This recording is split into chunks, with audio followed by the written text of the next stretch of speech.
First, go to Select, choose Subject.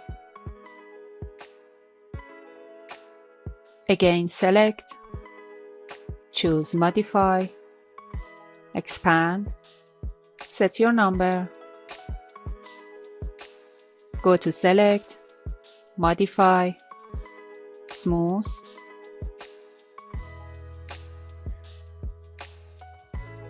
then select Rectangular Marquee, right-click, choose Make Word Path,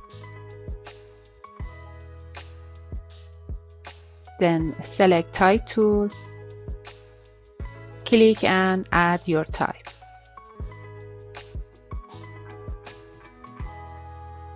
I hope you enjoyed this video.